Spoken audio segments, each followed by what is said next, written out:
Hi everyone, it's James here. Welcome to another Vinyl Finds video. Long overdue, trying to clear the inbox as ever. And today going to be showing you some of the jazz pickups that I have picked up in the last few weeks. So on the turntable at the moment we've got this album, Stanley Turrentine, and the album Straight Ahead.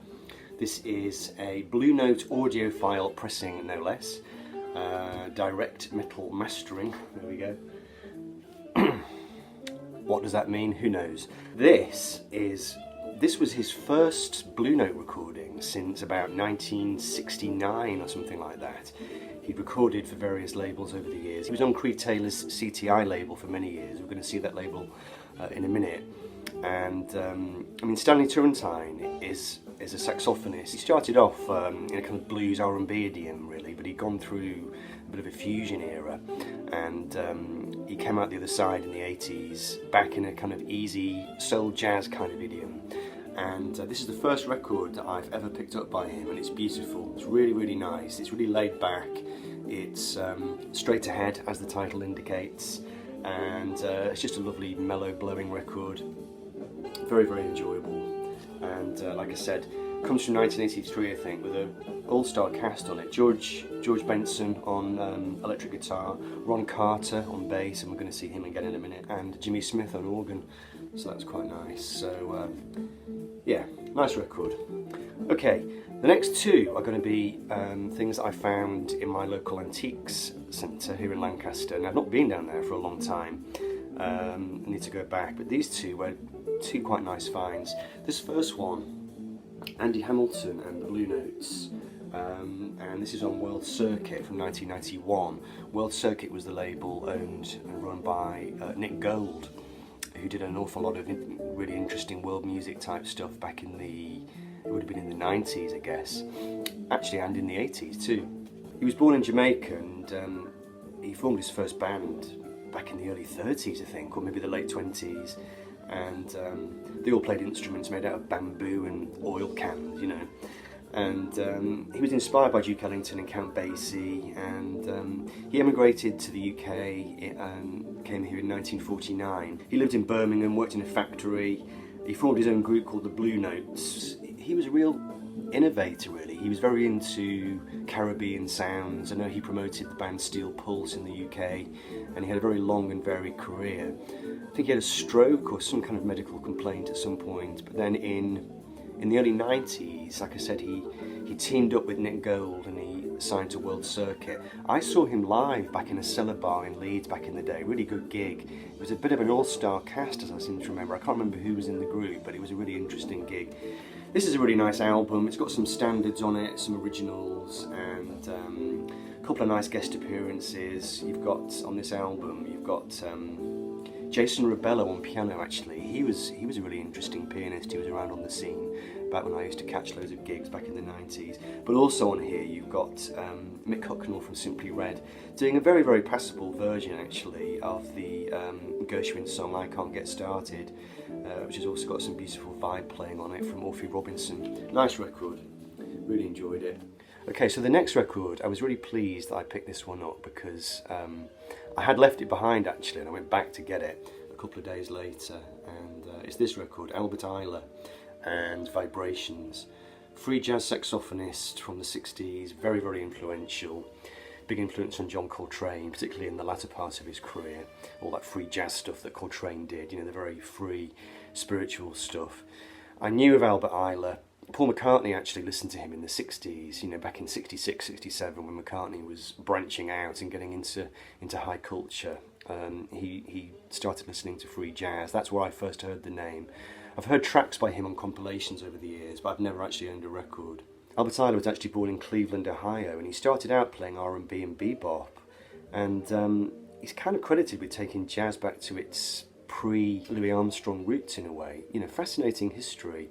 He joined the US Army for a while and played in a variety of kind of marching bands, and that was a big influence on him as well, that kind of simple declamatory kind of melodies. And he was also influenced by children's songs as well. Actually also the church, you know, he was a church goer, and a lot of the spiritual gospel influenced music crept into his style. But he was a tireless innovator, and he really got up people's noses. You know, he had a following, he had a cult following, but he was never really accepted in the kind of mainstream world of jazz. He was definitely seen as a bit of an underground figure. He toured a lot in Europe, like I said, and this record features Don Cherry, Gary Peacock and Sonny Murray, so you've got that kind of free jazz thing very, very clearly in the mix, and it's a challenging record, but it was an enjoyable one. It was not as chaotic as I thought it was going to be. It wasn't as difficult to listen to, say, as Ornette Coleman's free jazz. Really interesting the way he starts out with a simple melody, and then very quickly it kind of just goes off into proper, you know, free jazz territory. But always interesting, always listenable, and I just really enjoyed it. Never see his records around, you know. He was found dead in the end. I think he committed suicide. He was found dead in a river in New York, and there was some rumour that somebody had tied a jukebox to him. I'm not sure if that's true or not. Towards the end of his life, he started experimenting with rock sounds. I think he made an album with one of the guys from Canned Heat. Anyway, fascinating, and a very nice pickup. Albert Ayler, Vibrations. Okay, so the next one, again from the Antiques place. This is an artist I'd never actually heard of, and this is on Riverside. Not sure if it's a repress, it's in very good condition. This is The Texas Twister by Don Wilkinson. And this was a series of records, the Canon Adderley Presentation Series.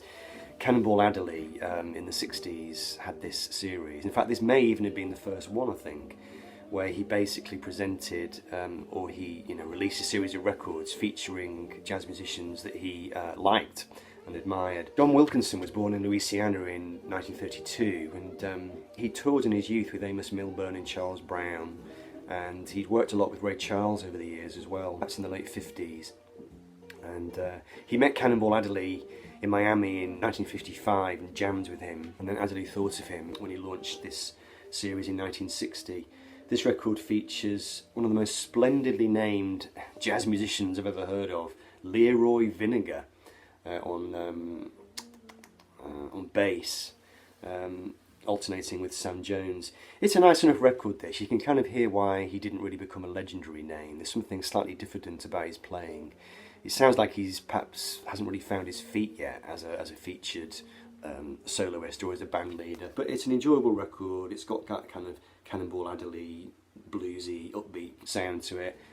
Actually, on this record, you've got Nat Adderley, Cannonball's brother. So yeah, that was a pleasant listen. Good one. Don Wilkinson of the Texas Twister. Okay, so this next one was an interesting pickup. An artist I've heard of, but I've never really listened to him before. And I've heard people talking about him on the VC. This is Jimmy Dupre, the Jimmy Dupre 4, and the album Dragonfly, which is a soul note release from 1983. So he was from Dallas, Texas. He actually started out as an arranger for Woody Herman. He was a bit of a central figure, really, in the development of West Coast jazz and cool jazz, and that really characterises this record. Really, it's not to be pejorative about it, but it's kind of white man's jazz in a way. I mean, you can see the band on the back. You know, they're all white guys. It's very cerebral. It's very mathematical. And it's kind of edging into fusion territory on occasion. You've got, this is really interesting, Pete Levin on Rhodes electric piano. And I looked him up, and he is the brother of Tony Levin, the great bass player who found fame with Peter Gabriel's band and, you know, lots of other art rock kind of ventures. So this album, it's got a kind of fusiony sound to it, but it doesn't really have much rock in its veins. I wouldn't call it a full-blown rock jazz fusion record. It's definitely kind of experimental jazz, quite cerebral, and it's something that you need to pay attention to. It's not something that you just have on in the background. You have to kind of, you know, listen to it. Interesting album, and he did a couple of other records on the Soul Jazz, on the Soul Note label in the 80s. This may have been the middle one of the three, I think. But yeah, not an artist that I knew much about really, so that was a good one. Jimmy Dupre, the Jimmy Dupre 4 and Dragonfly. Okay, so next one, Heightside Records again, and I've never seen a solo record by this artist before, but here is one. This is Ron Carter. Obviously he found fame in Miles Davis's second great quintet back in the 60s, the quintet featuring Herbie Hancock and Tony Williams. Really fascinating career. I mean, he earned a BA in music apparently from the Eastman School of Music in 1959 and a master's degree in music in 1961. He spent many years doing Blue Note sessions as a sideman, and he's got something like 2,200 recording sessions, and it makes him the most well-recorded bass player in jazz history. This album, it's interesting. It's a bass album, as in the bass is the solo instrument. So where you would normally have, you know, a piano or a saxophonist taking the lead, you've actually got the bass, but often it seems to be overdubbed over a bass anyway. So you've got the drums and the bass playing, but then you've got Ron Carter doing the bass over the top of it. So you have to enjoy bass to like this album. I did actually enjoy it. It's quite funky. It's quite full on at times. You've got Billy Cobham on drums, so that, you know, gives you a sense of how propulsive it is. Although he's not in full blown Billy Cobham mode on this particularly. What drew my attention to this record actually was the presence of Hugh McCracken on guitar. Beatles fans will know, you know, Hugh McCracken played on the Ram album, and he played with John Lennon as well. He was a classic, guitar maestro from back in the day. And Kenny Barron on piano. And again, this one is on the on Creed Taylor's CTI label, and it was a good record. Enjoyed it. Like I said, you have to be into the bass, which fortunately I am. But yeah, like I said, I've never seen a Ron Carter solo album before, so that was very interesting. And two more to go. This next one, a very famous jazz artist, but this is not a record that I'd ever seen before. This is Sonny Rollins, and the album is Horn Culture.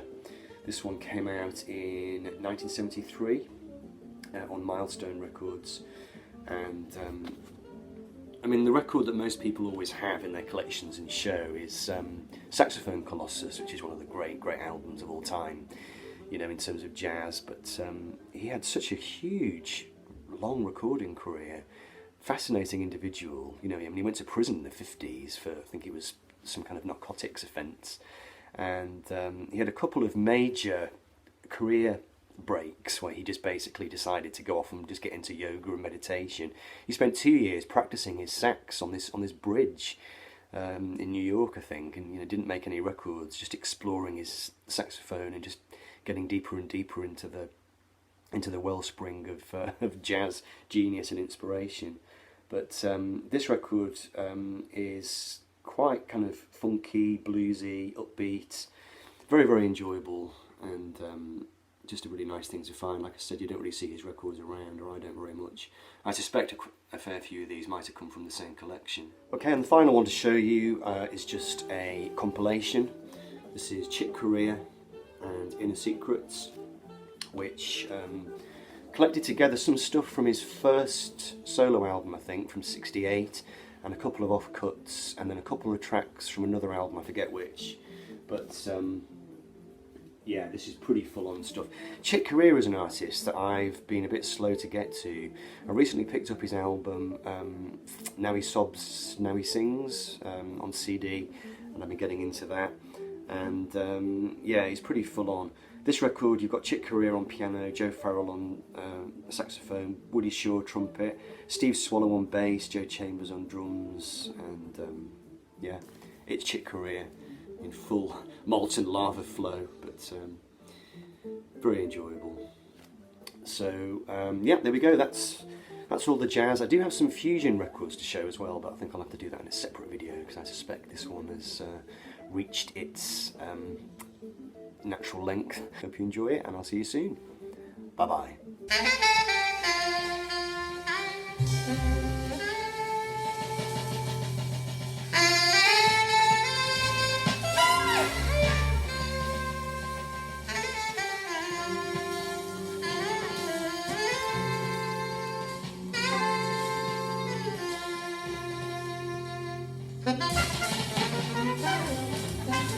Thank you.